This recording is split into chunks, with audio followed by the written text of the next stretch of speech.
Buenos días, buenas tardes, buenas noches. Lo que están viendo en estos momentos es una de mis pipas, una Stanwell. La he elegido para usar como modelo, porque entre todas las pipas que tengo, es la que más se asemeja a la que aparece en una serie de cuadros del pintor surrealista René Magritte. Aquellos que llevan como elemento común, además de una pipa, la leyenda «Ceci n'est pas une pipe», o en castellano, «Esto no es una pipa». Estas obras generaron una serie de controversias, una serie de debates, y me llamó mucho la atención de que uno de los autores que se pronunciara respecto de las mismas fuera precisamente Michel Foucault. El principal problema de estas obras radica precisamente en la frase «esto no es una pipa». Fácilmente decimos que es obvio que en realidad se trata de la imagen de una pipa. Pero para Foucault el tema tiene que ser más complicado. Este publicó un ensayo sobre Magritte titulado «Esto no es una pipa», en 1973. Como objeto de análisis, tomó la versión de 1966 del cuadro, titulada Los dos misterios. Comenzó su ensayo describiendo la incertidumbre que le produce esa obra. En la parte inferior de la misma se encuentra un cuadro detallado de una pipa con la leyenda «Ceci n'est pas une pipe». Esta especie de cuadro dentro del cuadro está prolijamente enmarcado, instalado sobre un caballete. Sobre este conjunto se encuentra una pipa similar, de mayor tamaño y aspecto brumoso, suspendida o flotando en el aire, una pipa ideal. Se pregunta entonces cuál es la verdadera pipa, cuál es la imagen de cuál. La diferencia de proporciones torna difícil al espectador ubicar una sobre la otra, o más cerca o más lejos. Es la fluctuación de la pipa superior y la estabilidad de la de abajo. Foucault dirá que en principio no hay una contradicción dentro de la obra, entre la imagen y el texto obrante en la misma, porque solo puede haber contradicciones entre dos enunciados, o en el interior de un mismo enunciado. Pero aquí solo hay un enunciado y un sujeto demostrativo, donde el dibujo que representa una pipa no es una pipa. Sin embargo, Foucault sostendrá que no puede evitar desconcentrarse ante la relación del texto con el dibujo. Afirmó que Magritte confeccionó un caligrama que luego fue deshecho con cuidado. Todos los dibujos y las palabras del texto organizadamente forman un caligrama que luego fue descompuesto. Hago aquí un paréntesis. Creo que Foucault tiene su primer tropiezo para caer en las trampas de Magritte.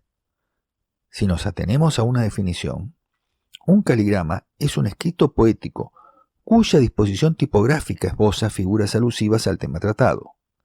Y sucede que Magritte no parte de un texto, sino de un dibujo, y las ideas asociadas al mismo. Ideas que evolucionan por año, volcándose en las sucesivas obras. Veamos. Magritte pinta una primera versión en 1926, una pipa en color amarillo arena sobre un fondo negro, junto al cual escribe simplemente la pipa. Entre 1928 y 1929 pinta La tradición de las imágenes, simplemente una pipa bajo la cual escribió la célebre frase «Ceci n'est pas une pipe», que es el modelo que trato de copiar. Y en 1966, la obra aquí realizada, titulada Los dos misterios, con las dos pipas. Nos encontramos entonces que, al igual que muchos, Foucault cree que la frase «esto no es una pipa» era el título, o una suerte de subtítulo de la obra, cuando en realidad nunca lo fue. «Ceci n'est pas une pipe» en realidad es una frase, una definición que forma parte integral de la obra, aparte de la posición específica que ocupa un título. En su deseo de efectuar un análisis lingüístico y o semiótico de la obra, Foucault deja de lado la importancia del título en sí. Recién en el capítulo 4 de su ensayo, habla de relación título-cuadro, insistiendo en considerar la mencionada frase como si fuera parte de su título o su título en sí. Para sostener su argumento, se desvía a otras obras de Magritte que incluyen la combinación del texto dentro de la obra, como ser en El arte de la conversación, destacando que la obra del artista es un despliegue de palabras e imágenes, donde los títulos se insertan en las figuras y desempeñan un papel ambiguo. Para Foucault, las palabras no se enlazan con otros elementos pictóricos, no reemplazan objetos urgentes ni ocupan espacios vacíos o huecos, sino que son más densos que los objetos que invocan. Solo voy a mencionar que Foucault hace aquí un paralelismo entre la obra de Magritte con Kandinsky y Paul Klee. Considero injustificada esa referencia. A diferencia de Kandinsky y Klee, quienes incursionaron en otros estilos como el expresionismo y la abstracción, Magritte alcanzó el ideal del surrealismo puro. Aclaro que se considera que solo 2 artistas alcanzaron los ideales del surrealismo, tanto en su obra como en su vida. Uno es Magritte y el otro es Salvador Dalí. Pero bueno, Foucault se vuelca entonces a otras obras de Magritte donde éste juega directamente con las imágenes, como es en La representación. En ese cuadro puede aparecer un paisaje que un hipotético observador contempla desde una terraza, idea esta que es inducida al apreciarse en la obra un muro bajo o una baranda que llega hasta 1/3 de la escena. Pero bajo esa baranda, en vez de verse la continuidad del paisaje o un muro, se ve una imagen igual a la contemplada, a una escala más pequeña, dando a entender que esa imagen se repite en los siguientes muros. Es decir, se repite la escena una y otra vez, reproduciéndose de manera cada vez más pequeña, pero siempre semejante. Llegamos así a la cuestión de la semejanza, que no sería una propiedad de las cosas, sino del pensamiento. El pensamiento asemeja sin similitud, convirtiéndose él mismo en esa cosa cuya similitud entre ellas es crucial a semejante. Foucault vuelve entonces a la problemática de los enunciados y retoma su problema con la pipa y las imágenes. El conflicto entre la ilustración de la pipa enmarcada en el texto bajo ella y la gran pipa modelo, el discurso entre ellas, su similitud, afirma que Magritte anula acá los signos verbales y los eventos plásticos, sin dedicarse a las cuestiones previas en una isotopía, o sea, busca una homogeneidad de significados en una obra que insiste en considerar su obra como caligrama descompuesto. Resulta interesante que en la edición que consigue este ensayo de Foucault se transcriben 2 cartas que Magritte le envió luego de leer este trabajo. Voy a hacer referencia solo a una de ellas, la primera, en la que el artista se explaya sobre las palabras semejanza y similitudes. Para Magritte, las cosas no tienen entre sí semejanza, sino similitudes. Dirá, por ejemplo, que un guisante es similar a otro en color, sabor, etc. Pero ser semejante, en cambio, pertenece al pensamiento. Algo resulta semejante en cuanto se ve, oye o conoce. Es la mente la que encuentra semejanza entre un objeto y otro, ya sean visibles o no. Y la pintura tiene la característica de hacer visible un pensamiento que es algo invisible, llegándose así al misterio, por el hecho de que lo visible y lo invisible, teóricamente invocado por los pensamientos que unen las cosas en el orden que evoca, aparecen en la pintura. Adelanto que este concepto me hizo acordar a las descripciones que me daban décadas atrás en la facultad, al hablar sobre nosología del conocimiento. Mis profesores decían que, según los teóricos del conocimiento, la mente, la inteligencia en sí, no estudiaba, no aprendía directamente de los objetos físicos, sino que aprendía de una especie de fantasma o imagen que percibía de ellos y que le llegaba a través de los sentidos. Es decir, que el cerebro vive en un idealismo permanente, percibiendo solo imágenes de la realidad que son transmitidas por los sentidos, algo así como los prisioneros en el mito de la caverna de Platón, que solo percibían las sombras de los objetos reales que se proyectaban sobre la pared. O sea, volvemos a un platonismo clásico. En conclusión, creo que Foucault ha caído totalmente en las trampas de Magritte, hombre que tenía un peculiar sentido del humor.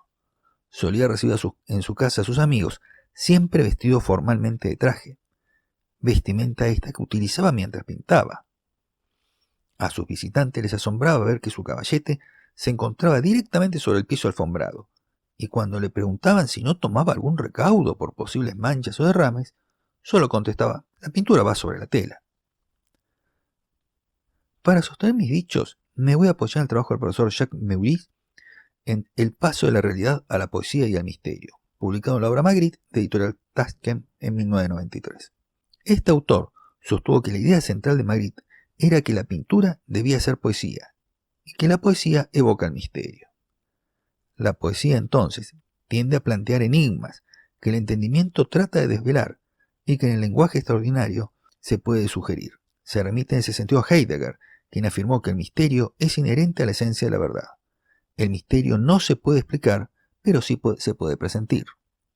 Para el artista, una pintura, más que descubrir secretos, era suscitar en el espectador la intuición de lo oculto.